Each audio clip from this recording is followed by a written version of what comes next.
परम पूजनीय श्री गुरु जी कहते हैं, पद्धति कोई भी हो, उसकी सफलता के लिए अच्छे लोग चाहिए। ऐसे लोग समाज में खड़े करने होंगे जिनके हृदय में समाज के लिए आत्मीयता है, कल्याण है, जो समाज के दुख से व्यथित होते हैं, जिनके अंदर अपने स्वार्थ को नियंत्रित करने की शक्ति है और उसके लिए शारीरिक व मानसिक कष्ट उठाकर भी समाज हित के कार्य में संलग्न है। ऐसे सब लोगों की शक्ति समाज की आवश्यकता अनुसार सूत्रबद्ध ढंग से संपूर्ण राष्ट्र में प्रयुक्त हो सके, ऐसा अनुशासन व शिक्षा देने की व्यवस्था करना अनिवार्य है। समाज में ऐसे कार्यकर्ताओं के निर्माण का मूलगामी कार्य हम अपनी शाखाओं द्वारा कर रहे हैं। व्यक्तियों में जितना सामंजस्य उत्पन्न होगा, उतना ही प्रगति की ओर अग्रसर होना संभव होगा। माना कि इस कार्य में समय लगेगा, परंतु कोई तत्काल कठोर कार्यवाही से लाभ नहीं होगा। व्यक्ति की अंतः प्रेरणा जगाकर ऐसे कार्यों के लिए प्रेरित करने का अपना यह कार्य है। परम पूजनीय श्री गुरु जी कहते हैं, कार्य के दो स्वरूप हैं। एक दैनंदिन शाखा का है। 24 घंटों में हम जो कुछ संघ कार्य करते हैं, उसका हिसाब किताब करने का स्थान संघ स्थान है। कुछ अनुशासन आदि सीखने और एक दूसरे के साथ कंधे से कंधा भिड़ाकर खेलने कूदने, व्यायाम करने से समग्र समाज के संबंध में अंतःकरण में जो अभेद वृत्ति निर्माण होती है, उसे प्राप्त करने का वह स्थान है। शाखा कार्य का दूसरा हिस्सा है अतिरिक्त बचे हुए समय का उपयोग अपने चारों ओर के समाज बंधुओं के बीच जाने के लिए करना और समाज में से व्यक्ति चुन चुनकर अपने साथ लाने का प्रयास करना। प्रत्येक को अपने समय का उपयोग इन दोनों कार्यों के लिए करना चाहिए। लोगों के साथ निकटतम संपर्क के द्वारा आत्मीयता का वायुमंडल बढ़ाने वाला कार्य 24 घंटे चलते रहना चाहिए। इस प्रकार से हम लोग प्रयत्न करें तो मैं समझता हूं कि थोड़े ही दिनों में और पर्याप्त मात्रा में ऐसी पवित्र शक्ति के रूप में हम खड़े हो जाएंगे जिसकी आवाज समाज में सब लोग सुनते हैं। देश, राष्ट्र और समाज के हित के लिए यह आवश्यक है। परम पूजनीय श्री गुरु जी कहते हैं, अपनी कार्य प्रणाली व्यक्ति के अंतःकरण को विचार की मर्यादा में अवरुद्ध नहीं रखती। यह व्यक्ति को श्रेष्ठता, मान सम्मान की लालसा पैदा करने वाली आकर्षक वस्तुओं से मुंह मोड़ना सिखाती है। समाज से एक रस, एक रूप अवस्था का साक्षात अनुभव दिलाकर कार्य प्रवण करती है। परम पूजनीय श्री गुरु जी कहते हैं, मनुष्य कार्य पद्धति का मूल्यांकन इस कसौटी पर करता है कि वह तुरंत फलदायी है या नहीं। वह सोचता है कि वर्तमान समस्याएं हल करने में ही कृतार्थता है। अतः कार्य की रचना ऐसी हो जिससे व्यावहारिक समस्याएं हल करने में सफलता मिल सके। परंतु प्रश्न यह है कि क्या इन तात्कालिक समस्याओं पर ही राष्ट्र का सारा जीवन निर्भर है? भीषण गरीबी, आर्थिक विषमता आदि जो अनेक समस्याएं सामने खड़ी हैं, उन्हें हल करने के लिए राजनैतिक शक्ति के प्रयोग और उपभोग की प्रवृत्ति पैदा होती है। ये वर्तमान समस्याएं हल हुई भी तो क्या राष्ट्र के सामने और समस्याएं नहीं रहेंगी? समस्याएं बदलेंगी, रोज नई उपाय योजना करनी पड़ेगी। परंतु प्रयत्न करने की परंपरा न हो तो वह किस प्रकार संभव होगा? प्रयत्न करने की अविच्छिन्न परंपरा निर्माण करने के प्रयासों में ही अंतिम कल्याण है।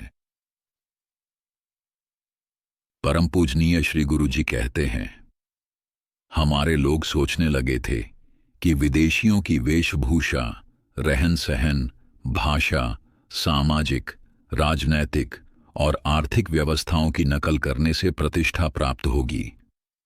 आज भी वही अनुकरण की प्रवृत्ति दिखाई दे रही है। यद्यपि अंग्रेज यहां से चले गए हैं, तथापि वेशभूषा, भाषा, राजनैतिक, सामाजिक व्यवस्थाओं तथा आर्थिक पुनर्रचना में हम किसी न किसी विदेशी प्रणाली की नकल करने में लगे हैं। कहा जाता है कि अपने देश में पुनरुज्जीवन की लहर आई है। उसके प्रभाव से हमारे समाज जीवन में हम पहली बार आधुनिक और प्रगतिशील समाज के रूप में सामने आ रहे हैं। सामाजिक न्याय, राजनैतिक, औद्योगिक और आर्थिक क्रांति आदि बातें पहली बार अपने यहां आई हैं। लोगों का मानना है कि इन सब से हम अपनी संस्कृति की पुनः स्थापना कर सकेंगे। यद्यपि हम जानते हैं कि हम यह जो सामाजिक पुनर्रचना कर रहे हैं वह पाश्चात्य देशों में प्रचलित उस आकारहीन समाज व्यवस्था का अंधानुकरण है जिसने समाज जीवन के विभिन्न कार्यों के संचालन की दृष्टि से कोई निश्चित रूप धारण नहीं किया है। पाश्चात्य समाज रचना समाज की प्रगतिशीलता की चरम अवस्था है और वह सर्वोत्तम है। यह भी अभी अनुभव से सिद्ध नहीं हुआ है। परम पूजनीय श्री गुरुजी कहते हैं, खुली आंखों से दुनिया की ओर देखते हुए भिन्न भिन्न प्रगत देशों से उत्तम, उपयुक्त व अपने जीवन से साम्य पा सकने वाली बातें लेकर उन्हें पचाकर अपने जीवन में मिला लेना एवं उससे अपने वैशिष्ट्यपूर्ण जीवन को समृद्ध करना योग्य है। परंतु दूसरे देशों की ऐहिक प्रगति देखकर केवल अंधों के समान उनका अनुकरण करना घातक है। कोई भी राष्ट्र परानुकरण करके दुनिया में उत्कर्ष, मान, प्रतिष्ठा प्राप्त नहीं कर सकता। उलटे वह हास्यास्पद होगा। सिंह की खाल ओढ़े गधे सी उसकी स्थिति होगी। परम पूजनीय श्री गुरुजी कहते हैं, कई लोग पृथ्वी के भिन्न भिन्न समाजों की जीवन प्रणालियों को अपने यहां लादने की चेष्टा करते हैं। एक दूसरे पर मढ़ने से काम नहीं चलेगा। यदि मनोरचना का विचार न करते हुए बलात् लादने का प्रयत्न हुआ तो भ्रम ही उत्पन्न होता है। स्वभाव का सहज विकास न करके कोई वस्तु जबरदस्ती थोपने से भ्रष्टता उत्पन्न होती है। इसके अनेक उदाहरण आज के जीवन में तो मिलते ही हैं। प्राचीन ग्रंथों में भी तपोभ्रष्ट राशियों का उल्लेख है। राष्ट्र के बारे में भी यही बात सत्य है। राष्ट्र भी एक जीवमान व्यक्ति सदृश इकाई है। जैसे व्यक्ति की प्रकृति के विरुद्ध दूसरी भावना का आरोप करना हानिकारक होता है, वैसे ही राष्ट्र जीवन में उसकी विशेषता को भुलाकर बलपूर्वक दूसरे भाव भरना व्यभिचार है। अतः जो अपने राष्ट्र जीवन को दूसरे ढांचे में ढालना चाहते हैं वे समाज जीवन के साथ प्रामाणिकता का व्यवहार नहीं करते। परम पूजनीय श्री गुरुजी कहते हैं, चंदन, भस्मलेपन, देवता वंदन आदि बाह्य उपकरण धर्म नहीं है। समूची सृष्टि जिन सूक्ष्म नियमों के आधार पर शून्य में विलीन न होकर चलती रहती है उसको धर्म कहते हैं।